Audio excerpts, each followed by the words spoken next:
3 startups targeting the US market, and 4 startups targeting the Southeast Asia market. The 7 startups will present their pitches today. We have 10 judges joining us who will be scoring the startups and also sharing feedback, although no further winners will be chosen based on these scores. It's just to give feedback to the startups. Each startup will pitch for 5 minutes, followed by a Q&A of 5 minutes. First up, I would like to invite the judges to introduce themselves. Can we please start with Yiming? Can you please introduce yourself? Hi, can everyone hear me? Yes. Great. Okay, hi, name's Yiming. I've been with Grab over the past 5 years. I recently left. When I was in Grab, I actually joined to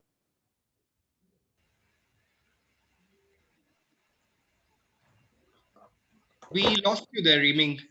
sorry, I accidentally muted myself. Okay. Yeah, so when I joined Grab 5 years ago, I was in charge of leading the rentals business, and this was the business that we acquired cars and rented out to our drivers, and this was in aid to help Grab grow in Singapore. So when I left, we were the largest PHV fleet in Singapore. Prior to Grab, I actually ran a couple of startups, and now that I have left, I have kind of transited into angel investing and venture building role, and I've been looking at a few projects recently to carry on and build the community for venture building. Great, thanks. Mohan, can you please introduce yourself? Hi everyone, good morning. My name is Mohan. I run a tech ecosystem platform called E27. We focus on the Southeast Asia startup and VC market. We work very closely with companies in the early stage side. We also work closely with angel investors and early stage VCs. And we do a lot of business matching activities between startups and corporates. We used to run the Echelon conference until like COVID killed it, but we were very active in the offline events space as well. So, excited to be here. Thanks for the invitation, Malak. Great, thanks Mohan. Anna, can you please introduce yourself? Yeah, good morning everyone. So my name is Anna. I'm currently based in Singapore.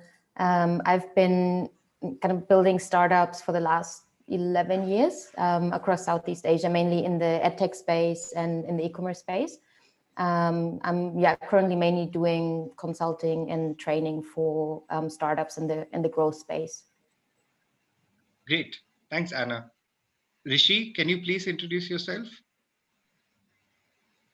Sure, can you hear me? Yeah, so I've been running incubators and accelerators for the past sort of 6-7 years. We've run a number of corporate innovation programs as well. A lot of what the work we've been doing is really bringing together governments, corporate startups and investors, building new business lines and services through those collaborations. Doing a bit in the world of commercial real estate at the moment, but generally I've been advising startups and accelerators globally as well.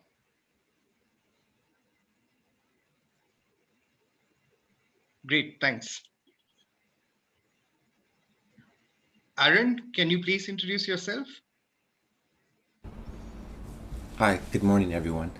I'm currently country lead in Vietnam for Draper Startup House, which is a connected network of locations linked to incubation and acceleration programs and funding. I have an early career in communications, and I've been a mentor to startups for the past 8 years in a program that I started called Hatch here in Vietnam, but recently Hatch was taken over by Draper Startup House. And my specialty is helping startups with commercialization and mostly on the communication side. Nice to meet you all. Great, thanks. Zendi, can you please introduce yourself? Hi everybody, name is Zendi. I'm the CEO and founder of Una & Co. We are the first styling as a service tech company in for Southeast Asian market. We basically provide personal stylists to help customers find the right fit, fashion, and style for different occasions. We are actually now in the process of moving into rolling up brands and consolidate them into our group. Before this, prior to this, I founded a digital agency in 2008, and I was acquired by WPP in 2012. So I had a long experience in M&A, and our company actually grew to become one of the top 3 biggest digital agency in Indonesia. So yeah, looking forward to carrying the pitches. Thanks, Cindy. Sunny, can you please introduce yourself? Hi, everyone. My name is Sunny Midar. I'm based in New York. I am a founder of a growth fund called Principia Growth. We're based in LA and New York, and we have a board advisory that sits across the Americas, some of them in San Francisco and some of them in the Middle America. We focus on late stage investing. Before that, I've worked as an investment banker in the media and tech sectors, as well as being an entrepreneur in the e-commerce and media sectors as well. Great to connect with everyone. Great, thanks. Kenneth, can you please introduce yourself? Yeah, sure, Olaf. Yeah, hello guys. My name is Kenneth. I'm the managing partner of MDI Singapore. Basically, a fund based in Indonesia. We cover all stages of VC from seed all the way to growth. And yeah, that's it. Great, thanks. Travis, can you please introduce yourself? Yes, indeed. Hello, I'm Travis Boatman, longtime video game person. Was head of global studios for Electronic Arts for all their mobile products for a bunch of years. I was head of mobile for Zynga for a bunch of years. Started my own company. We raised a bunch of money from Andreessen Horowitz and some of the Silicon Valley VC folks.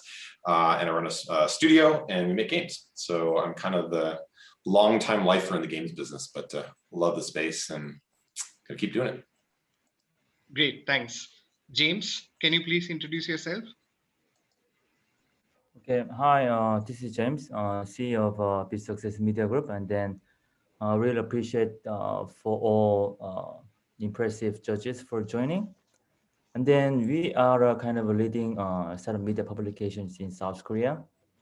And actually not about helping, but we are very engaged with the Korean entrepreneurs and then Korean government in connecting with the international investors and then entrepreneurs, so that Korean entrepreneurs can have an opportunity to grow globally. And also, as we have a very strong connections with the Korean companies like Samsung, LG, or other corporate and then government side, so we are supporting the international companies in expanding Korean market. So we are trying to be some kind of not the platform, but actually the kind of partners to all the entrepreneurs and the companies who want to achieve their dreams in globally. So that's our mission. And then I'm here to actually to hear about the entrepreneur pitch and then find ways to supporting them in the future. Thank you for all joining. Great, thanks, James. Thanks, judges, for introducing yourself. So we can get started with the first pitch. First up, we have Apollo EduTech. Steve, can you please get started? Yes. Can everyone see my screen? Yes. Okay, wonderful. So good morning, good evening, everyone. My name is Steve Young. I'm the CEO and co-founder of Apollo EduTech. And our mission is to teach the world to code through unplugged educational gaming. I want to spend a little time on this because it's really core to why we're so passionate about what we do. So why code? We feel this is the currency of the future, similar to how English was to us and maybe recent generations. Why unplugged? Unfortunately, numerous studies suggest that too much screen time, especially for young kids, can lead to a number of developmental issues. So having our product be screen-free is really important. And why gaming? One thing we know for sure is that kids learn through play, and play is by far the best way to learn. So having our games be fun underlies everything we do. The total addressable market size is quite large, reaching almost $22 billion with a almost 9% CAGR by 2025. We see a significant market opportunity here. where there's a high demand for CS education, but unfortunately a lack of qualified CS educators. There's a need for easy to teach materials, all complicated by parents with a desire for less screen time for their kids. So introducing our first product, it's called Unicorn Ninjas. It's a unplugged play-based card game for ages 5 and up, 2 to 4 players, and includes a teacher's guide for our B2B customers. At its core, Unicorn Ninjas is a matching game. You assemble elements into websites, similar to how you would assemble Legos into a toy. We also introduce the concept of HCIs, or human-computer interactions, as hints. To win, it's also quite simple. You design or build enough websites to get a 7 points to win. We also have additional gaming mechanics such as bluffing and bugging, which introduces more depth and fun for everyone. Lastly, the game is easily scalable with expansion packs. We prototyped and validated the game with numerous preschools, coding hagwons, gaming cafes, international schools, educators, and with many family and friends. And we're really proud of the results. As indicated by the teachers that we prototyped with, the kids showed improvements in understanding element terminology, web design, page layouts, pattern recognition, and others. But most importantly, everyone found the game to be fun. The students, the teachers, and the teachers also found the game to be pretty easy to teach. We are developing a suite of games targeting the primary school that would cover core CS concepts. This would be sold both to B2B and the B2C markets. We do have competitors in this space, but we feel they missed the mark. To be successful, the product needs to be educational, screen-free, and fun. While some of the competitors hit 1 or 2 of these marks, only Unicorn Ninjas hits all 3. So why Korea? We feel Korea is a perfect product market fit. Korea is moving towards a play-based common curriculum. It's a trendsetter, there's multiple paths to market, and it's all turbocharged by super passionate parents about their kids' education. We will entail a partnership strategy with computer education associations, kids cafes, private kindergartens, and content distribution channels for success to quickly scale our market entry. We'll leverage the partnerships along with our social media platforms to enter the B2B and B2C markets. We'll also leverage crowdfunding platforms such as Kickstarter to help expand our global expansion.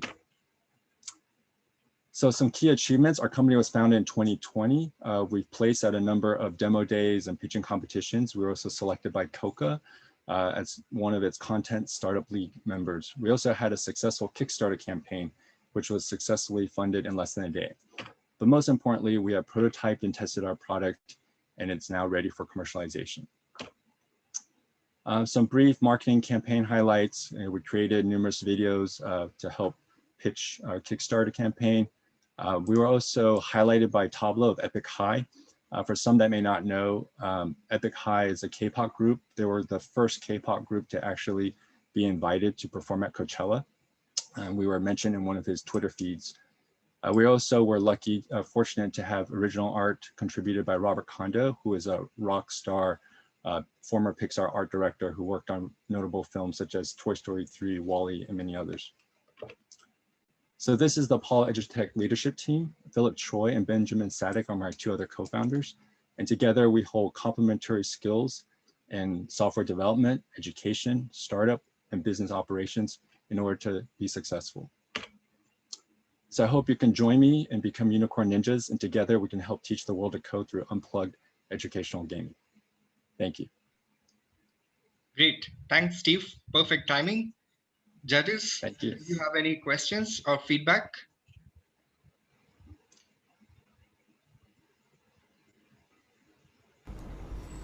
I have a question. You pitched before. What is the most common question that you get from a judge?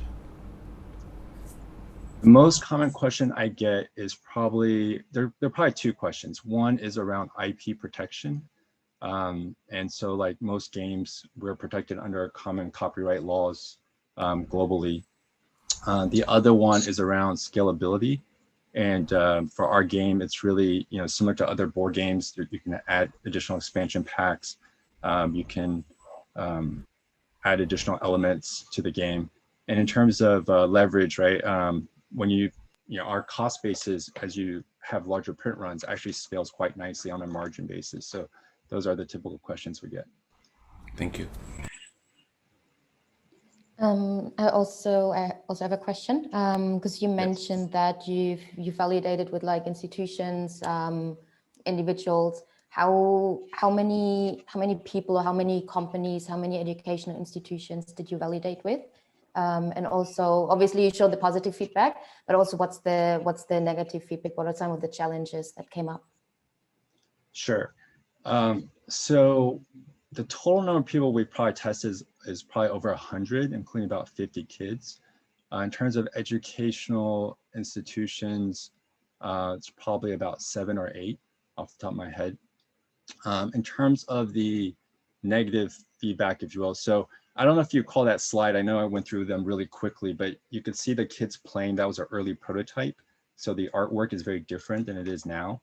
So what we got mainly feedback on was really around some of the design aesthetics, making it easier for kids to understand some certain things. So the color coding matching, especially for young kids, because we wanted to target kindergarten level. So for matching, they will look at certain things like color as a hint or a signal.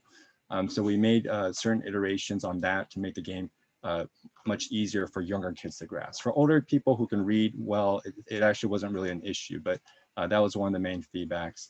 The other one was, as I mentioned before, we had 3 different gaming mechanics.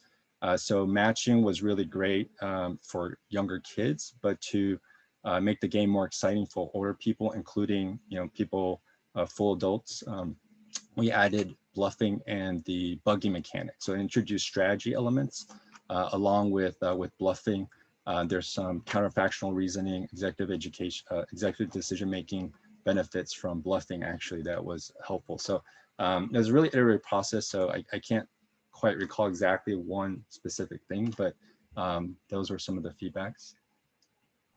And also in terms of the learning outcome, because I think we are more used to learn on the screen. I actually love unplugged learning. I think that's fantastic for kids. It's a really great concept. But I think like a lot of parents and education institutions would still be used to kind of learning on a screen. And maybe to switch them over, is there any way you can prove that the learning outcome is equal? Well, at this point, we're not trying to say that you will learn how to HTML code just from playing the game. I think that that would be extremely difficult.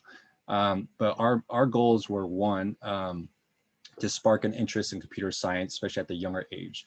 Then 2, to start building the vocabulary of certain HTML programming so that it's easier for kids to move into real programming. So at some point, they clearly need to go on a screen and start programming. But especially as we talk about younger kids, which is our focus, we didn't want to start with the screen. We didn't want to start with coding words because we think that will be a bit of a turnoff. And for older players, I think some people might feel coding is very intimidating. So by playing the game, understanding what's a headers and paragraph, understanding what's a nav bar, it becomes a really easier transition to get into the screen coding elements. Yeah, cool. Yeah, thanks for that. It also gives you like a lot of opportunities for partnerships actually afterwards, where you can kind of say, okay, now they know the basics, they know the terminology, and then you can hand them over to your partners. Exactly, because there's so many online coding platforms out there, right? Code.org, Scratch is a great program. But we felt there was this missing step before that. And we felt that this was a really great way to kind of get kids excited about just computer science in general without making it too educational, because that could be a turnoff. Cool, thank you. Great. Thank you. Thanks, Steve and judges. Judges, I have shared the scoring sheet yesterday with you, so please let me know if you haven't got it. And once each startup has pitched, please go ahead and fill it up. And startups, I will let you know after 4 minutes are done. Sorry if I interrupt you. This is just so that you can keep in mind that there's 1 minute left. A note to the judges, the first 3 startups are targeting the US market, and the next startups are targeting the Southeast Asia market. So we can get started with the next one. Be active. Rachel, can you please get started? Thanks, everyone.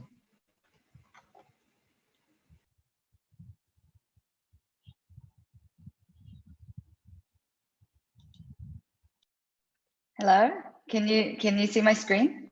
Yes. Okay, perfect. All right. Hi, my name is Rachel. I'm the CEO and co-founder of beActive, a social media with an educational twist designed for future digital citizens. A little bit different to Steve's, we are going all plugged. First, let me introduce you to the team. I worked at Naver V Live, a live streaming app for K-pop fans, and realized safe community building is possible when shared interest is the driving force. But what about children not interested in K-pop? What if your child loves art, science, music, or cooking? That's why Daniel, Esther, and I got the idea for Ticker, curating educational YouTube videos for children. And it did fairly well, especially in North America. However, we knew it would be impossible to scale only using YouTube content. So a year ago, we decided to pivot and develop beActive, a concept that has been proven through our wins and losses, and a platform we know that will add significant value to our future children. Unfortunately, social media is simply unavoidable. Over 78% of preteens have social media accounts already, despite the legal age requirement of 13. Platforms like YouTube, TikTok, and Instagram is just not designed for children. Let's look at the downfalls of social media. First, children spend 7+ hours a day passively consuming digital content, and this does not include schoolwork. And secondly, 72% of children say they feel anxious if their posts don't get likes or views. And these two problems were heightened due to the pandemic. At beActive, we want to transform the passive consumption of digital content to active and creative consumption, promoting healthier screen time. And we want to change the motivators for sharing by providing students with achievement-based incentives. And honestly, we believe it's about time that children had a platform designed just for them, a platform that celebrates their interests and skill sets, whatever that may be. Let me show you how beActive works. We partner with educational communities and they provide challenges for our users. They accept the challenge to build their first ever digital portfolio with age-appropriate social media features for peer-to-peer engagement. We're currently developing a gamification system, starting with badges, points, and levels to provide the correct motivators for sharing online. In addition, we're in the planning phases of developing critical features for parents and our communities as well. Just looking at the K-6 market, there are 722 million students worldwide and 123 million in Southeast Asia, Korea, and the US, which are our target markets, with access to smartphones. Our goal is to get 1% of the addressable market by the end of 2023. The digital learning market is going to grow, we all know this, and we want to be part of this movement as the best social media application for children that adds real educational value. Looking at the competitors, Zigazoo is doing really well in the States. It's the only platform implementing partnership channels. However, they require parents to upload for their children. So it's not children-led. They just recently raised funds from Mac Ventures, validating that we need more platforms dedicated for children. Lego Life is great for kids who love Lego, but that's about it. And TikTok and Challenges are two extremely popular challenge-based apps. And we know the concept works well, however, not suitable for children. After we reach our target number of users and partners, we want to launch a subscription-based model for premium content from organizations and influencers. Our goal is to launch our monetization model by Q1 of 2022. 1 minute left. We have been accepted to 2 accelerators based in Seoul and signed 3 MOUs so far, one with Simeo STEM Ed, Southeast Asia Ministers of Education Organization, EduPark, an education consultant based in Thailand, and LuxRobo, a robotics company based in Seoul. We recently got accepted Plug and Place Playbook, and we're really looking forward to populating this profile and being part of this amazing community. And after our launch 3 weeks ago, we have 6 partnerships in motion with a potential network of over 6,000 students. We're looking to raise $1 million for tech development, especially in marketing, and to find the right team members to help us scale in the States. And beActive is now available on Google Play and the App Store. We are still a work in progress, but please download and try it with your kids, your friends' kids, nephews, and nieces. We love the support and feedback. Thank you very much. Great. Thanks, Rachel. Again, perfect timing. Judges, do you have any questions? How did Hey, your... Rachel. Oh, sorry. Hi. Oh, go ahead. Great presentation. Thanks. Thank you. Just a quick question, I guess, around security and how you keep it safe for the kids on the platform. Right. Okay, so under 13 users, they must be verified by parents, but we have a very good reporting and blocking system on the application that we get as soon as a person gets a report or, you know, the blocking happens. And also we want to connect the parent portal to the child's account so that they can see the type of reports and blocking mechanisms that they have. And also we're going to be using a third-party media moderation system soon to make sure that the pictures and videos are filtered before they get uploaded onto the public forum. Yes. Okay, thanks. Great, thanks. Please go ahead with your question. The other judge who had a question. I had a question. So the economic buyer is the parent, is that right? Yes or no?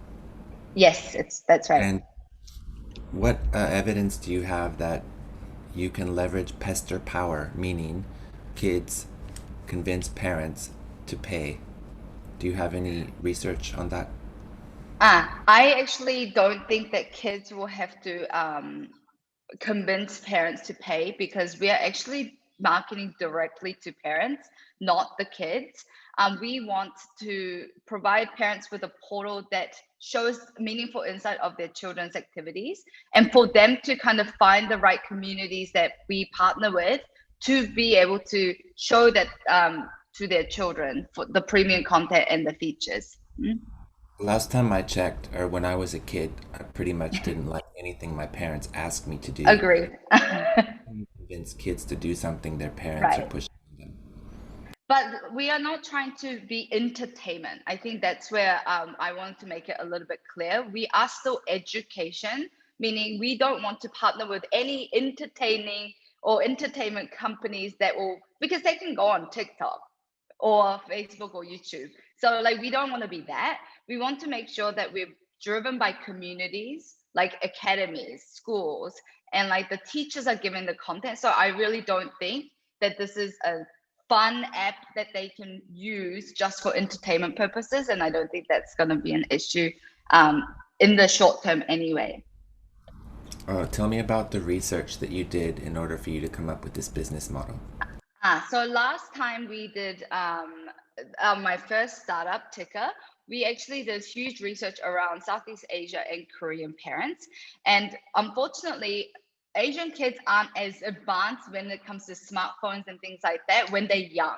They just jump really quickly. From 11 to 12, they start using it and then they're so great at it. But that awkward age of 8 to 10, they don't know, and they actually get the parents.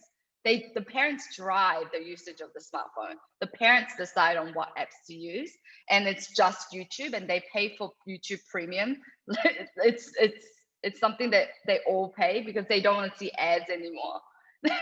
They don't want the kids to be like, I want this. This came up on my YouTube feed, basically. Thank you, Rachel. Thank you for your question. I actually also have a question about the content, because you said you want to get the content through partnerships and influencers.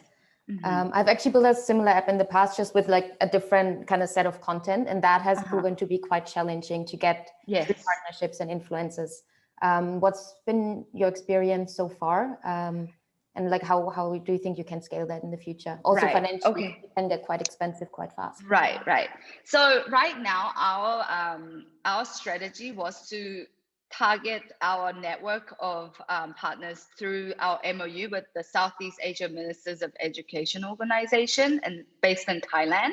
They have a lot of network because they work with the Ministry of Education of Thailand to be able to get the content that we need. We've been actually very fortunate. I had the same MOU with my first startup, and they really liked the fact that we did the YouTube curation, but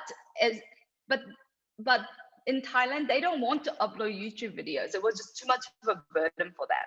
But for us to provide a platform where they can just upload a picture, a 10-second video of just a teacher, like kind of, providing the challenges, they really love the idea. So I think content-wise, we don't need fancy content with video editing. We want that TikTok style a little bit, where the teachers or the mentors are just talking to the kids and challenging kids to do something hands-on, do something creative and things like that. So right now we have 3 partnerships in Thailand that's going really well, and just signed a partnership with a Malaysia publishing company with a network of 70 schools, I believe. So we're hoping that the teachers are well trained enough to be able to give the content for us. And it will be all private communities. Some communities want public, but others want to keep it private. So great. Thanks, Rachel and the judges. Thank you. The next startup in your form, Style Up K or K2U, couldn't join us, unfortunately, because the founder was not feeling well. So we will move on to the next startup, which is One Charge Solution. And these startups are targeting the Southeast Asia market. Cyrus, can you please get started? Okay, so everyone can hear me, right? Yes. Okay, so I'm going to share my screen as well.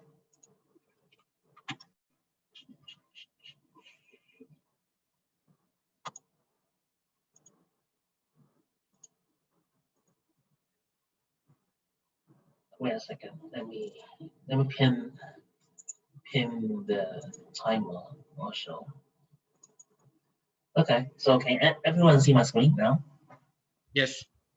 Okay, so I'm going to start now.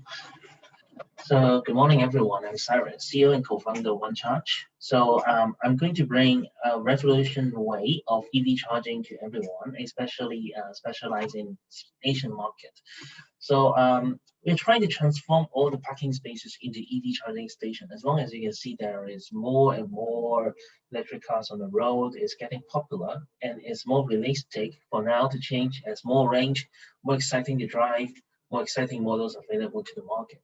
But there is one thing that we are missing out: the infrastructure. There is a lot of charging problems nowadays, and One Charge is here to solve the problems of the EV charging. So there is a lot of EVs on the road around the world, and it's very realistic that EV is the trend of future transportation. So we do 3 things: the EV charging hardware for the Asian market, so it's compatible with all the EV cars on the market, and we have application with the payment gateway. So it's very easy to use. So you just use our app, configure it first, scan the QR code, and then you can just simply pay inside and start charging your car.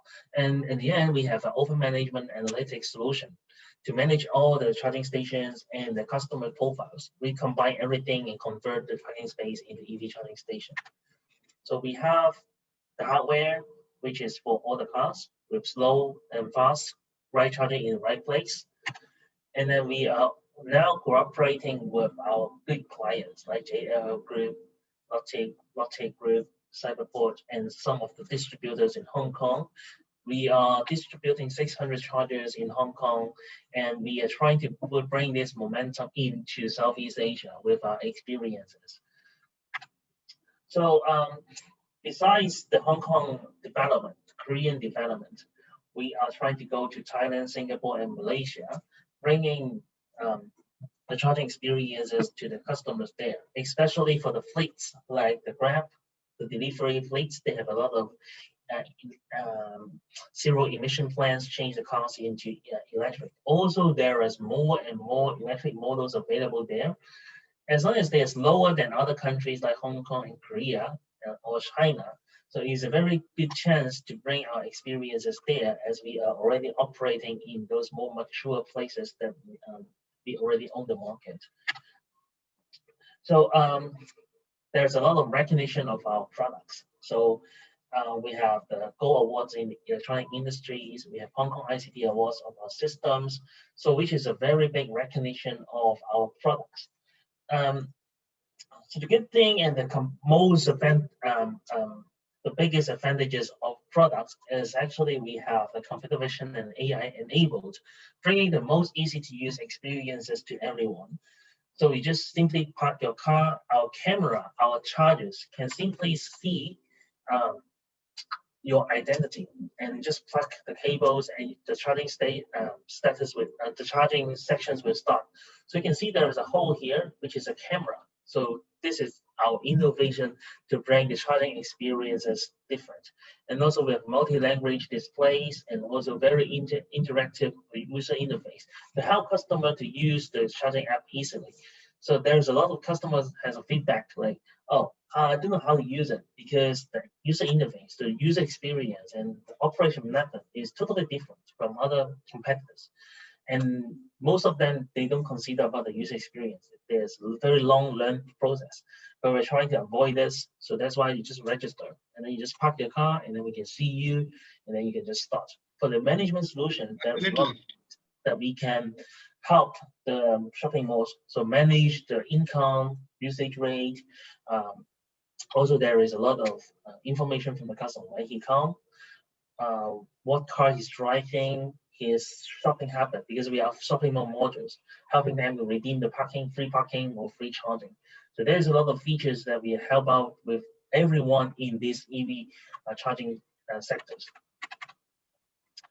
So we have a very strong team from Hong Kong, Macau, and Korea, and also in Taiwan. Our manufacturing facilities are in Taiwan with experts on the right-hand side, and I'm Cyrus with the CEO, and Lucas is our CTO. He is very experienced in the programming, so he brings everything into realistic. And that's all for my sharing today, so please come up with your questions. Thank you. Great, thanks. Judges, do you have any questions? Hey, it's Sunny. Great, thank you for that. I have a big question. Okay. In 2030, the world is going to be, the majority of cars are going to shift obviously towards the EV model or the hybrid model. So what you're showing in front of me with the charging station, I see them a lot in America with the Tesla ones, but they can only be a couple on the edge of a parking space right now. So that's okay in the short term, but when when there's a lot more cars on the road that need EV charging stations, how is your business going to scale when you need to deploy, let's say, 100 of these in a car park or 200 of these in a car park? All I see is cables all over the place and the big charging stations that the Tesla ones and yours are showing. I don't know how the logistics of your model will scale. Do you have a view on that? It is a longer term question, but I've always thought how a business like yours is going to scale into mass car parks and mass charging stations. So okay, in the case of Asia, it's actually a little bit same with the US. You can see now. So there is 4 to 6 in scale or 8 to 10 in scale. So it's in a corner of the car park. And in long term, actually, we have some discussions with our customers. So there are some customers want to install the 100s, 200s, or fully cover the car park.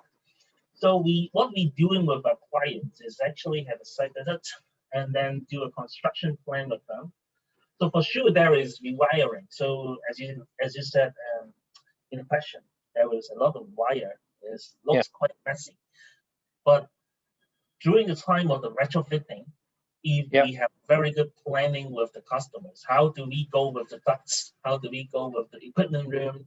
And then we organize everything and have a very good design plan with our clients. And then we will do the installation in the place that the clients require to install a certain amount of EV chargers. So we will do a few things to ensure the place which is working. So the remaining capacity in the place, if they don't have that much, then we may do load balancing. So providing sufficient electricity to the charging needs, or we cooperate with the energy supplier that means the electric company, to upgrade the facilities or infrastructure inside the building. And then we do all the new ducts cabling to the place, and then we install the things for the customers to use. In 5 to 10 years, I can tell like most of the cases will be the same because there will be no more fossil fuel cars in coming 20 years. So with a very good plan and our services as like all in one, so we provide all the things, including construction. So it will be not that messy if you separate the installer and we just provide the product, and then there is another solution provider for the management. So it will be very tidy as we can provide all-in-one services from design to manufacturing and also the installation. So it won't be a big problem for the future plan. So for now, which is quite easy because it's only 4 to 6 scale for every car. And then we have very good plan and showing the traction to the customer to prove it's working. So we can have very deep level of cooperation. So I think the big issue is how do you cooperate with your customers, as we can bring traction and good things with the customer advantages, and they will work closely with us to solve the outstanding problem of large scale retrofitting. Got it. Okay, great. Great. Thanks. We have two quick questions. One is, how is your continuous charging rate and how does that compare to competition going forward? And then the second question is, with networks like these, scale matters more than features because drivers want to be part of a network. They don't really necessarily worry about feature richness. They care more about if they drive somewhere that they're going to be able to charge in all those locations. So how do you guys think about scaling and solving the problem of just being in lots of different locations? So as drivers drive, they have access to one network and you're that network. So there's 20 seconds left. I did answer quickly. So the first one is we are cooperating with local partners. Like Hong Kong, we have large distributors to distribute the charging station rapidly in the region. The second thing is actually we are tiding with brands and the locations to help us to expand everything into the region, and then customers can find us easily with the app, and then they can charge in any place that they can find or they usually go, which helps customers to charge their cars easily with their journeys. So we're also cooperating with some partners. We are sharing the APIs things together, and then they can use our partners charging network with our charging app, and also helping them to find other charging stations that we don't cover. So we have API sharing and also profit sharing with third parties, so we can cover the weakness that we have for us or for the partners. It's like the mobile carriers in some countries. So once they don't have the signals, they will change to another partnership networks for them to serve the customers. So it's a win-win situation for us. Cool. It's an exciting opportunity. Good job. Yeah. Thank you. Thanks, Cyrus. Next up, we have SD Networks. Xiangwu, can you please get started?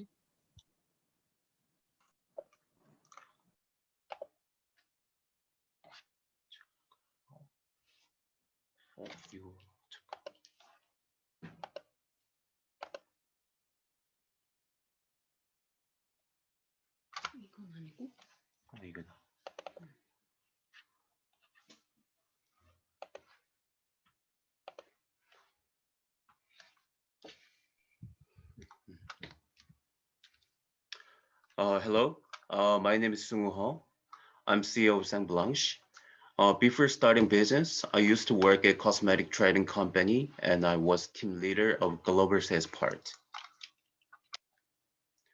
After working beauty industry, I found the possibilities of potential market of natural cosmetics. The market value of natural cosmetics has been growing every year. That was my facial skin. Natural cosmetics contain natural ingredients, herbs, oils, and extracts are produced by plants. No paraben, no artificial ingredients. One of the ultimate benefits of choosing natural cosmetics is that provide long-lasting health to our skin. The concept of Saint Blanche is presenting genderless and natural beauty. Most cosmetic brands make separately male and female products. However, in our brand, our products are anyone like male and female, younger and elder can use our products in regardless of gender. For now, Saint Blanche has around 20 products and various type of products. In the future, we're planning to make body product line, for example, shampoo and body wash products. There are two reasons customer choose Saint Blanche products: reasonable price and good quality of products. Our company, SD Networks, offers also ODM service. We use our own cosmetic lab and offers full package of cosmetic production to buyers, so we can control our products and price and offer good products and reasonable price and good quality of customers. Fortunately, we work with great companies so far. We have more than 30 partners in Korea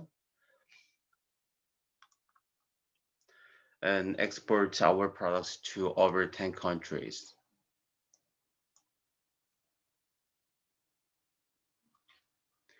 As I mentioned, I work in a cosmetic trading company, which belongs to cosmetic industry. And our co-founder, Haesung Choi, she was RMA manager and team leader of Amazon eBay response department.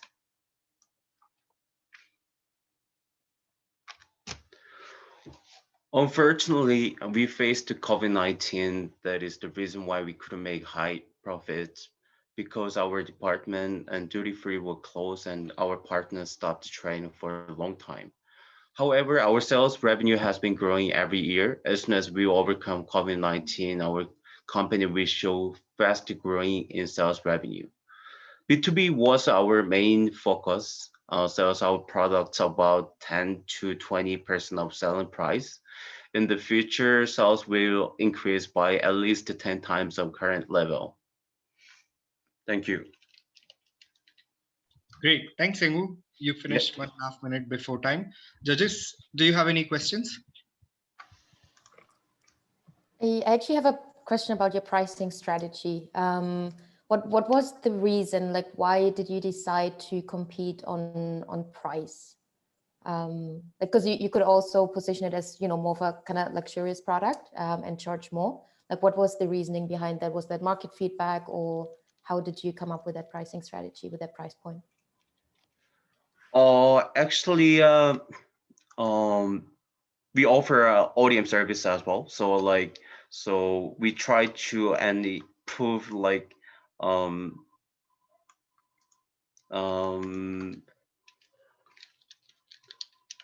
we able to offer a good product and low price.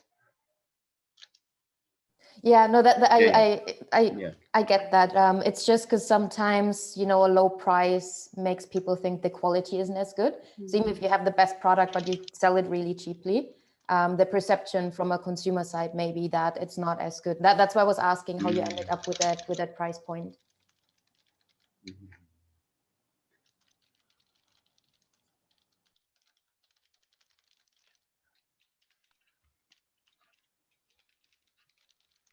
Do you have anything to share, Seungwoo, or let's move on to the next question? Just give me a second. Yeah. Sure.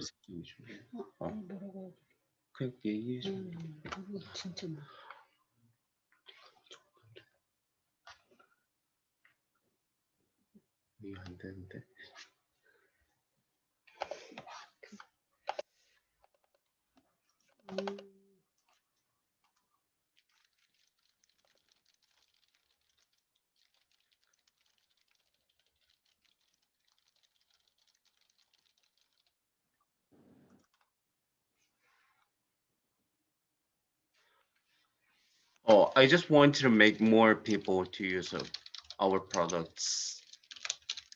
Use our good products. Great. Thanks. Yeah. Sorry about that. Technical issues. Yeah. Let me ask you a question on that phrase, good products. So I'm looking at your website in Korean. Yep. I look at your products and they're very minimalist. So Vital Boost Sun Cream or Time Capsule Mist. But the first image you showed us was more of a cosmeceutical, medicinal, hey, I've got acne, I can remove those acne marks in 4 weeks. But nothing on your website on the first page tells me about that. It's very it's nice font, nice packaging, but I don't get the understanding that you're focused on helping me clear my skin up, or you're more medicinal than when you started the presentation. So how are you getting the message across to consumers that you are focused on skin issues rather than more of just a good quality cream? Does that make sense? Oh, yeah.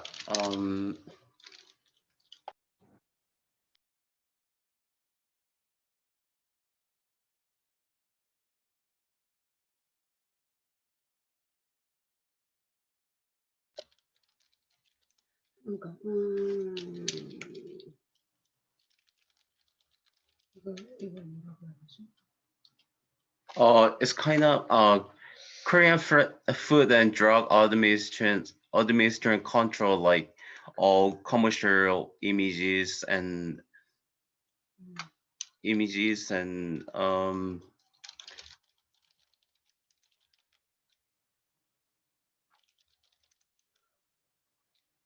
advertisements. So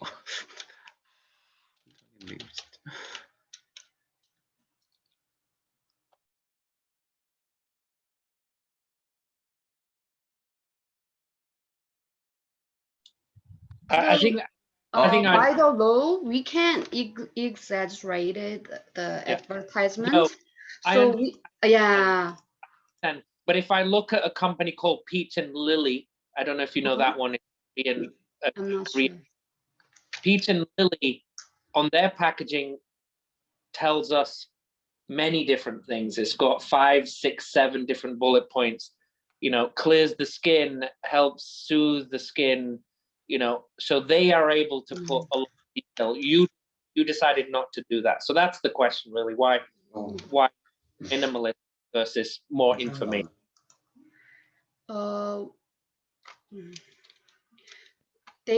I'm not sure about them, but for us, we know we can't use any words that like any anti-aging, those kind of word without improvements. Okay. So they won't be able to do that too. So I'm not sure. In Korea, you're saying? Yeah, in Korea. Okay. That's why we couldn't do that. But when we export our product to another country, if it's possible, then we will use our pictures of those kind of improvement pictures of skins and Okay. All right. Thank you. Great. Thanks, Sang-woo. Thank you. Thank you. Let's move on to the last startup, W Coding. Kyle, can you please get started? Sure.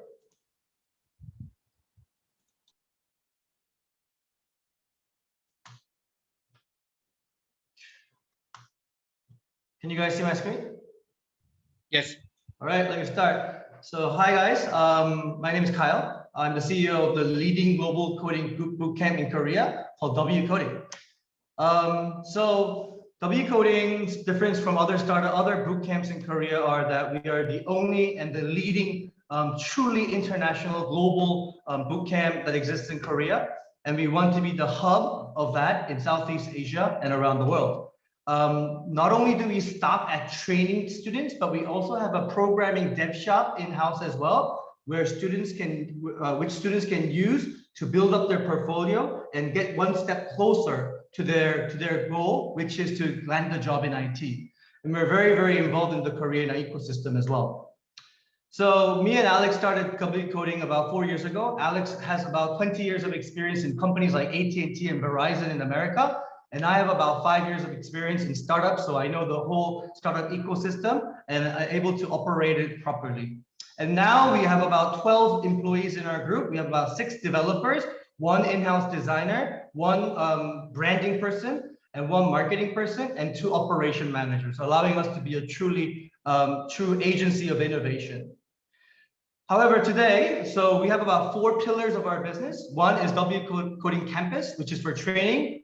W Coding Dev is for the development part, and W Coding HR or jobs is to introduce our students to jobs. And of course, the last of all, we have W Coding Launchpad, which is a small-scale startup incubation, mainly from our core members and from our alumni. And if you would allow me today, I would like to introduce you to a specific project dedicated towards the Southeast Asian market, which is called Star Itta. This is the first project that we started in the W Coding Launchpad. And Star Itta, star means star, and Itta means to connect in Korean. So we want to connect the fans to the stars on our platform. So no more repeated dry messages sent out by one way to listed celebrities. We want to help fans get inspiration and joy on a personal level, and where the stars can connect with you through personalized messages from your favorite stars. So we are a platform for fans and celebrities, specifically targeting towards Southeast Asia and America from Korea. So as you know, with the COVID and everything, fans are demanding for much more platforms where they can interact with their favorite stars, especially with the MZ generation. And our solution is to provide an online platform whereby celebrities and online influencers who are credible, authentic, and relatable are matched to perform a specific healthy and morally right service and tasks requested by their fans. So it's basically a little bit like the Cameo model in America. So the artist will supply one-to-one video messages to the global fans where they can purchase from 5-second to 30-second videos on a one-to-one level. And our transmission and our commission would be 25% of that. So the reason why we targeted the Southeast Asian market, first of all, coming from Korea, K-pop or K-culture, is that obviously Hallyu, which is the Korean culture goods, is huge in Southeast Asia. It's about $860 million only to Southeast Asia. And about 80% of that is dedicated towards Indonesia, Thailand, Vietnam, Taiwan, and Malaysia. So this is a huge market right there. And what differentiates us from Cameo or the 3 other competitors that are early stage competitors that are out there? Obviously, Cameo doesn't provide any services from K-pop stars to Southeast Asia yet. And Starry, Cream, Celeb for You, which are about 1 year older than us, or 6 months to 1 year older than us, they do not have international expansion abilities like us. Star Itta, with my startup experience of about 5 years and my co-founder's experience in tech in 20 years, we'll be able to truly export and market and sell the Korean content to the international market. So this is a little bit of differentiation between Cameo, Starry, and Cream and the other competitors out there. And as I told you, James Suh, who's our CEO for this project, he has over 10 years of experience being a creative market director in DDB Korea, which is a global marketing company. And Kyle Kim, myself, who is successfully operating W Coding for the past 5 years. And Alex So, as I told you, he's a CTO of this project and company. He has over 20 years of experience in tech, which we'll be able to do, we'll be able to operate and build and deliver and sell the projects on a proper level. So we have put on other aspects to this on top of the Cameo model. Obviously, we have an auto subtitling technology with another project. Time's up. Yes. Okay. So you can go ahead and take like a few seconds to conclude. Okay, sorry. And we have built the platform a little shorter from 5 seconds to 30 seconds, making the videos more fun and shorter. And we are also in the process of developing an AI analytics solution with another AI professional team to get the optimal amount of price for the celebrities as well.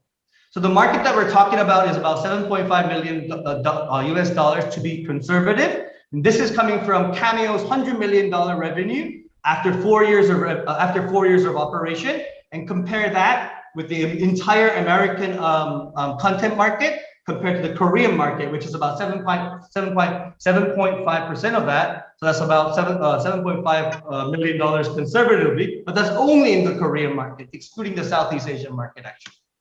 Great. So we are in the process of, okay. Sorry, I think we'll need to stop because, any questions? Thank you for listening. A real question. You spent a lot of time talking about one case. I want to know more about WC. W coding? Sure.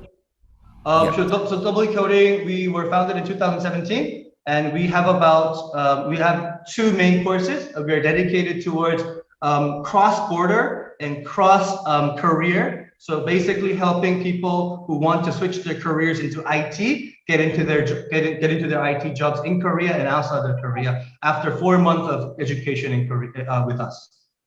But what I'm having trouble understanding is if you are like an app venture building platform or or a school. We started out with the school, but we never intended to. Our kind of grand agenda was also to have the vertical tree of education and then software development. And of course, with the pumping out ideas out there, we wanted to build a lot of startups within our community as well. And that's our startup incubation tier, kind of. Describe the deal you have between the people with the ideas and the coders and the benefit from the released products. Well, Staricta is a totally separate company besides W Coding. We are incorporated with 33% of equity each from me, Alex, and James. So yeah, we're a totally different company actually, but originated from a project that we started at W Coding. In general, what is the relationship between the school, the people who come to you with the ideas to learn, the coding support, and the end product rev share or ownership share? Well, Staricta is only our kind of second project. First project we started with one of the co-founders of Apollo Tech Edu, Phil. He founded this company called Reservy with us. He was our alumni like 4 years ago.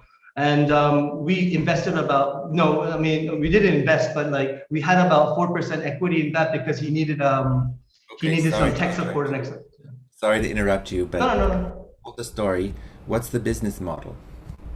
Or Staricta, you mean? Business model. No, WC. W Coding? I'm understanding this is the pitch, WC.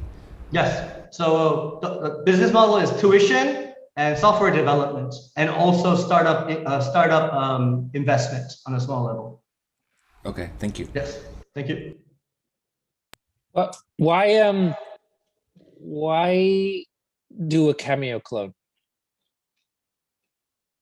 Like Cameo's exploded, right? They just did a huge 100 million round. They're 100 million plus, gonna do 2 or 3x.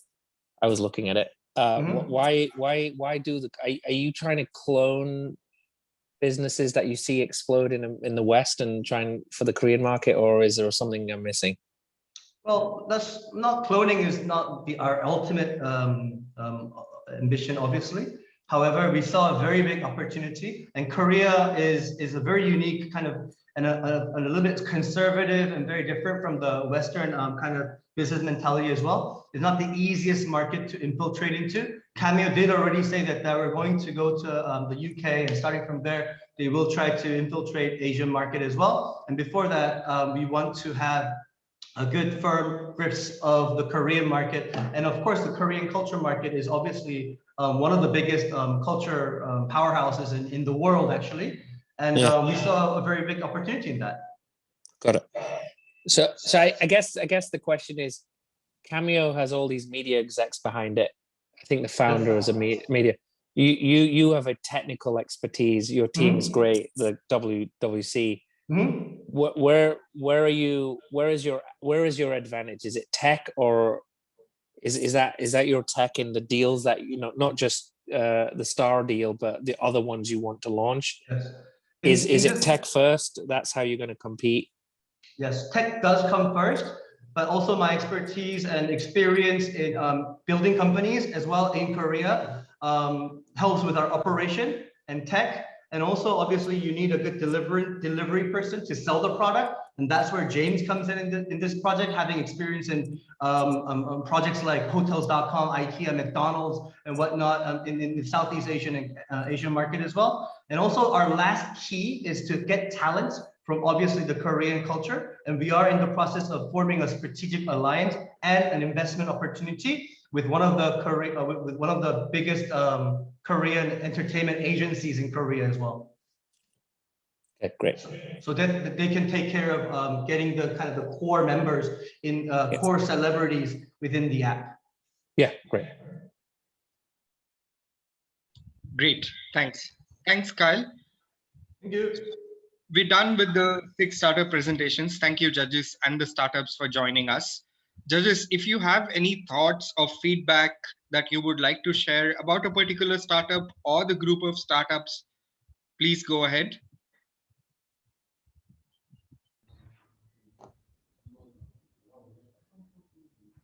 If not, yeah, I think in general, I just don't see enough numbers in any of the pitches. I don't see enough graph, and I'm a bit of a nerd with the graph, so I think that's something that everyone should kind of like think about. Especially, I don't see a lot of people talking about North Star metrics, or at least one metrics that matters. I think that's something that you guys should really kind of like point out. So it's easier to align everyone's minds to know what you're kind of like targeting yourself into if you actually put that in your deck. And that's something that I don't see. great. Thanks, Andy. Great. The only other comment I'll throw out there is, and again, I'm coming from the games industry, so it's very standard for us, but the user experience or the actual user flow through each of the products, that was, as he's sort of mentioning numbers, I was sort of thinking about other things that I'm used to seeing, which is just what the user experience is on these products, whether it's the charging network. I was trying to imagine myself like pulling in, how long does it take? How do I plug in? Where does my credit card go? How long does it take for the AI to scan my face? I'm trying to like imagine the user experience, or with the board game where you're sort of learning how does it actually play out. There's some of that, but for all of these, just what's the user experience? Because I think that really helps clarify what the opportunity is and how your customers will go through it. I would add that we really could have used a little bit more information about the operating environment and the risks. For example, a lot of these products or companies are entering into really crowded or really challenging industries, like fashion, or disrupting petroleum with electric vehicles, and there are big market forces that it would have been helpful if these were addressed. Cosmetics, all these industries are so crowded. So that would be helpful, because investors are always looking for how you're going to handle the disrupting the industry, and how you're going to be facing the challenging giants. That's always interesting to the investor. Thanks, Aaron.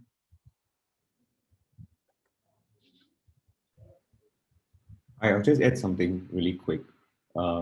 I think especially for companies that are at the early stage, which is what all of these companies are at, right? I think a good starting framing of the problem is really important to get investors to appreciate, right?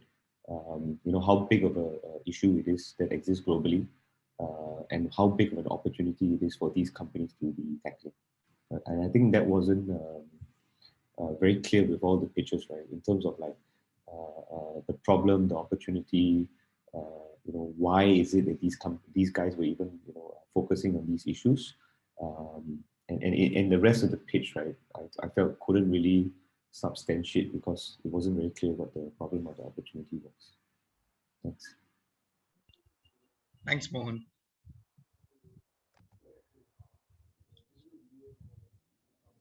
Any other thoughts?